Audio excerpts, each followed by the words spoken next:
Rebonjour, on vous retrouve comme prévu pour ce premier live de la journée concernant notre opération Lexus. Voici Amélie qui arrive en tête de file avec Edouard et Raphaël. Voilà.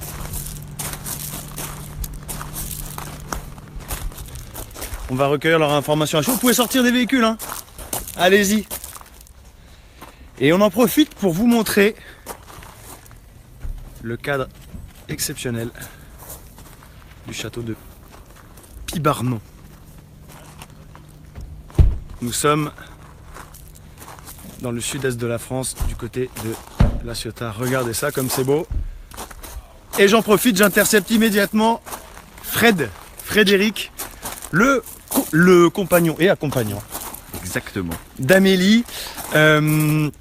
Pendant que les autres figurants se font bien évidemment filmer, photographier, c'est un peu la dure vie d'essayeurs. Des gagnants. Voilà, des gagnants. Est-ce que vous nous raconteriez ce que vous avez fait ce matin? Alors ce matin, on a eu la chance d'essayer deux Lexus version sportive pour le coup, un modèle hybride et un modèle V8 atmosphérique. Donc essayer et aussi un petit baptême avec un pilote en guise de conducteur et beaucoup de sensations, extrêmement sympa. Ok. Amélie, oui. Toi, ton sentiment c'était quoi?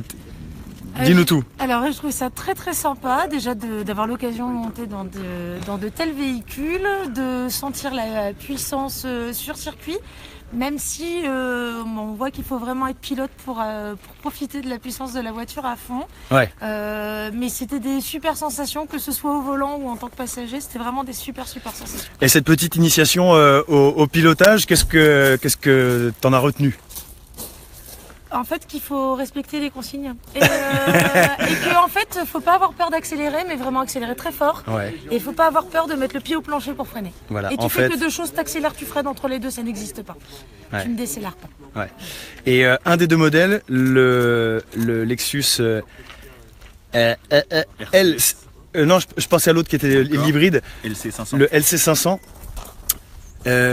La partie hybride, est-ce que tu l'as senti dans ce pilotage justement sur circuit? Alors, que pas senti pour piloter du tout, pas Ouais. senti en termes de sensation de conduite, juste au niveau du bruit. Juste au niveau du bruit. Voilà. Ok. Ce qui peut être un frein, pour pas le cacher, quand on fait ce type de véhicule, ce type de ST, c'est surtout d'entendre la puissance du moteur qui peut être très sympa, mais ceci dit, quand on est à l'intérieur, il n'y a pas du tout de différence, on est vraiment dans une grosse puissance de conduite, c'est vraiment pas mal. Ok. On peut le sentir quand même au freinage. Ah, parce ok. que l'énergie cinétique récupérée lors du freinage en fait améliore la capacité de freinage de la voiture. Et pour le coup, les différences entre le modèle atmosphérique et le modèle hybride, pour moi, se situent là. D'accord. J'ai pas assez accéléré apparemment, parce que j'ai pas freiné très fort. Bon, ça marche. Merci beaucoup pour ce ressenti. Hop, je continue avec nos accompagnants qui ne se quittent plus, hein. Ah ouais, on ne se quitte plus. Hein, on sait que vous faites des blagues entre vous. Faut savoir qu'ils sont reliés par Talkie-Walkie. À nous, on est des grands blagueurs. Voilà. Au Talkie-Walkie. Hein, et c'est quoi les grosses blagues? C'est des séries. C'est du coup, on se met des. Dès qu'on entend déjà une bonne musique, on la partage. Ouais. C'est important. Dites Edouard. Non, c'est vous surtout. Non, on aime bien les musiques des séries américaines avec des voitures. Comme K2000, ça me fait penser à ça, les Magnum aussi. Voilà. Ok. Bon, super. On revient vite fait sur notre activité de la matinée. Allez. Une activité un peu plus sportive, on va dire. Hein. Moi, je veux bien y retourner, oui. Je suis d'accord.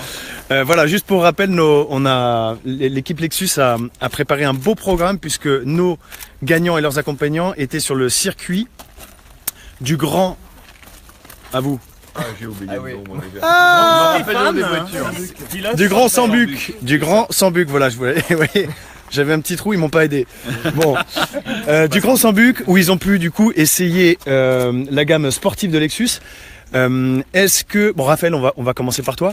Est-ce que, qu'est-ce que tu as envie de nous dire comme ça tout de suite? C'était quoi le mot de cette matinée? Ah bah c'était génial. Voilà. Franchement, voilà. S'il y a un seul mot, c'est ça. Ok. Et surprenant parce que j'attendais pas Lexus, moi, sur des véhicules très sportifs.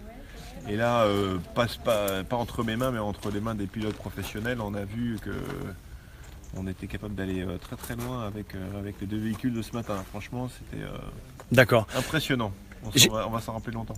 On a une question de Guillaume qui rejoint un petit peu la question que j'ai posée tout à l'heure à Amélie, mais je te la pose aussi, Raphaël, parce que c'est vrai qu'il y avait deux modèles à l'essai ce matin, et il y en avait notamment un modèle hybride, le LC500. Est-ce que toi, sur une conduite comme ça très dynamique pour le coup, est-ce que tu as senti une différence entre les deux modèles, notamment sur la partie hybride? Oui, une différence, oui, puisqu'il y en a une, c'est un V8 essence, donc c'est tout de suite plus ce qu'on attend d'une voiture de sport. Mais le modèle hybride avec le mariage de l'hybride et de la boîte automatique est assez impressionnant. C'est un super compromis entre quelque chose d'hybride et donc du coup d'un peu économique et quelque chose de sportif. D'accord. Tu partages l'avis de Frédéric, qui nous a dit que notamment au niveau du freinage, il sentait une sorte de mordant, on va dire peut-être supplémentaire par rapport à la version atmosphérique. T'as ressenti ça aussi? C'est vrai parce que les freins chauffent quand on fait des tours de circuit comme ça, et c'est vrai que le moteur électrique, lui, comme il freine, ça compense l'efficacité qui se détériore un peu avec les freins qui chauffent. Ok.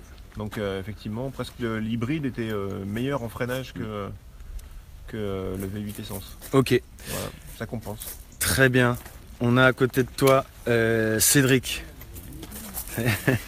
et pourtant, on est tous un peu fatigués, y compris toi, Cédric, je crois. On sent que j'ai bien rêvé. Cédric, t'as été un peu secoué en fait par cette expérience. On va le dire, ça va mieux maintenant. Non, ouais, c'était énorme. Après ce déjeuner dans un restaurant sympa, on est d'accord, hein, un petit restaurant étoilé tranquillement. Ça va mieux maintenant, mais c'est vrai que. Non, c'était énorme. Enfin, les deux pilotes qui nous faisaient des petits tours là. C'est des fous quoi. Ouais. Ils vont à fond quoi. Enfin, c'est impressionnant en fait, c'est très impressionnant. Je m'attendais pas à avoir autant de ressenti physique quoi. On est secoué, ils accélèrent à fond, quand ils freinent, ils écrasent la pédale, on part en avant, enfin c'est hyper impressionnant. Ouais. Moi, j'ai eu la peur de ma vie. Bon, voilà, c'était hyper fort à vivre, mais c'est super impressionnant. Ok. Edouard, toi, tu as été le premier à te lancer sur la piste. Direct. Tu as fait chanter le... J'ai fait chanter le V8. Tu as fait chanter le V8. Ouais, c'était super. Mais sinon, énorme coup de cœur pour l'hybride, le LC. Le LC500 parce que ouais, on est dans une bagnole vraiment très très belle, magnifique, avec un intérieur hyper cossu, donc vraiment hyper beau, on se sent vraiment super bien. Et en plus, on a un moteur qui répond et qui donne des sensations vraiment super sportives. On rappelle qu'il y avait donc le LC500 hybride donc à l'essai, et il y avait aussi le modèle RCF. C'est ça, le fameux V8 atmosphérique dont on parle. Comme ça, je réponds à la question de Eric qui vient de nous poser cette question. Allez, je fais un petit détour par Amélie. Amélie, toute douce que... Bon, toi tu n'as pas piloté. Non, je n'ai pas piloté. Mais par contre tu as eu l'expérience de... gros baptême. Voilà. Et, première expérience de circuit, donc on va dire un peu surprise et un peu retournée quoi. Ouais, retournée aussi. Génial. Bon, très bien. Et du coup, aujourd'hui on a fait à peu près 150 km, c'est ça si je ne me trompe pas, le temps d'aller au circuit, de venir ensuite déjeuner et de se retrouver ici dans ce château de Pibaron. Vous avez alterné les véhicules, chacun a conduit un modèle différent. Par rapport à hier, il y avait cette première prise en main, mais aujourd'hui, et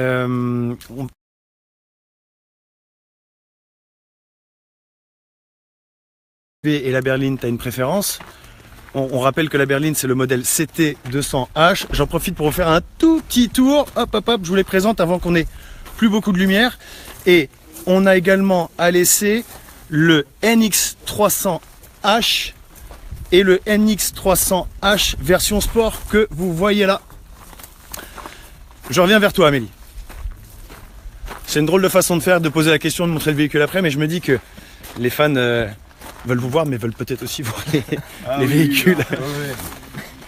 Alors moi, d'ordre général, j'ai une préférence pour le SUV, mais j'ai trouvé cette conduite de petite berline très agréable, Ouais. Notamment parce que là, les routes sont un petit peu escarpées.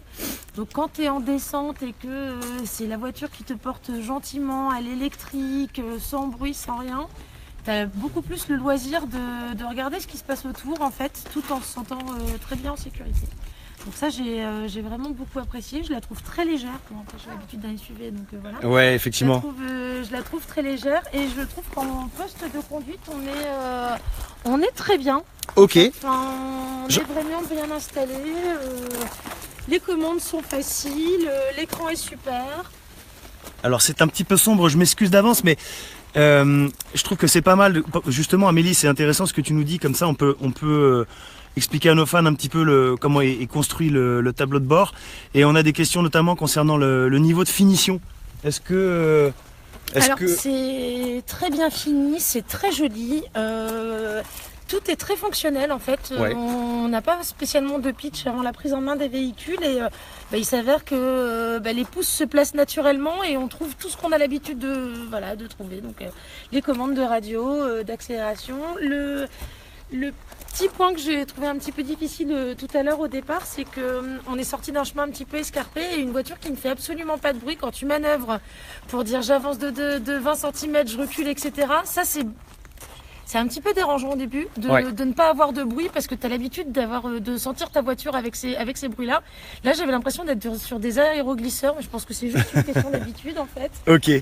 Voilà. Et l'autre truc que je trouve très sympa en poste de conduite, c'est Oui. qu'en fait, on a deux modes, mais qui sont peut-être assez fréquents chez Lexus, c'est qu'on a un mode sport et un mode éco.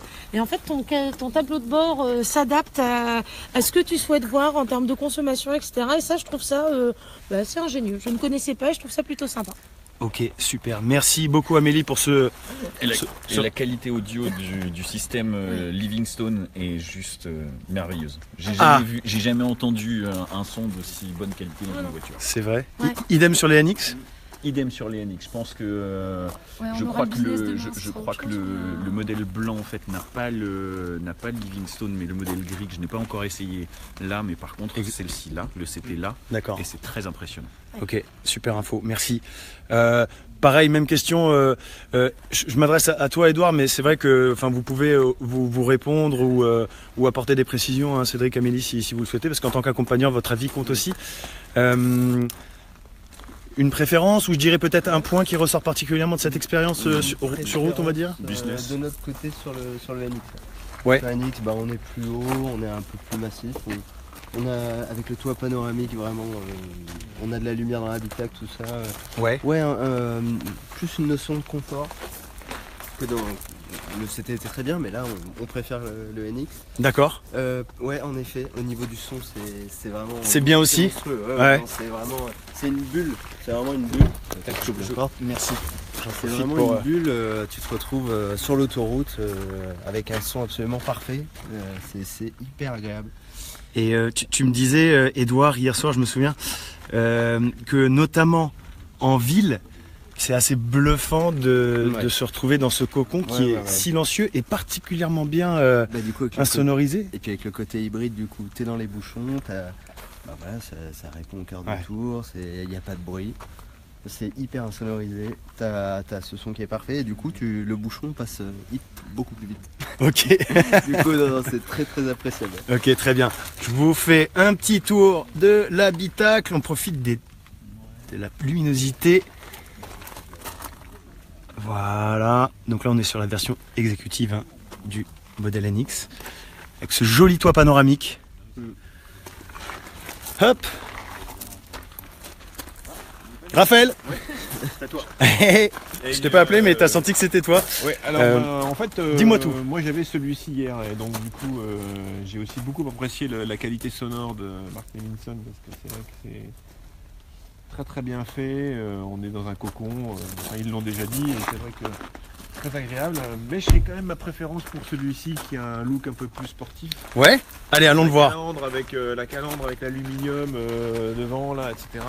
Les nids d'abeilles, effectivement. D'abeilles, j'ai un côté un peu plus racé. Allez, on va faire un petit tour comme ça rapidement. Alors, attends, je vais ouvrir la porte du coup. Ouais, super, merci. C'est la finition sport qui te plaît un peu plus dans ce modèle, c'est ça? Ouais, je trouve que c'est un peu plus moderne. Et particulièrement à l'intérieur, là, les inserts en aluminium, ils sont de toute beauté. Ouais, effectivement, ça vaut le coup relief, d'œil. ça se voit pas à la vidéo, mais Ah, on va peut-être y garder arriver. les mains sur les volants, sur le volant en fait.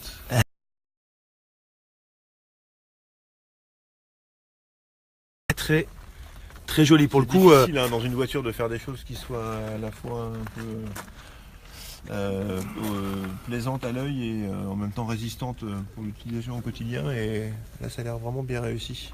Ok, donc tu rejoins l'avis d'Amélie là-dessus. Niveau de finition au top chez Lexus, Ouais. qui a cette réputation, mais qui, pour le coup, la vérifie aujourd'hui, quoi. Non, mais en plus, il y a même c'est des détails, mais le réglage du volant, il est complètement électrique et donc du coup, dès qu'on coupe le contact, il se met en retrait pour faciliter l'accès au véhicule, comme le siège. Et dès qu'on met le contact, il se repositionne. Enfin, tout ça, ça paraît des détails et ça paraît superflu, mais quand on a goûté à ce genre de choses, c'est difficile de s'en passer, je pense. Bon, ok, parfait. On va vous laisser poursuivre vos activités puisque ça s'annonce encore assez sympathique pour cet après-midi, en tout cas pour cette fin d'après-midi.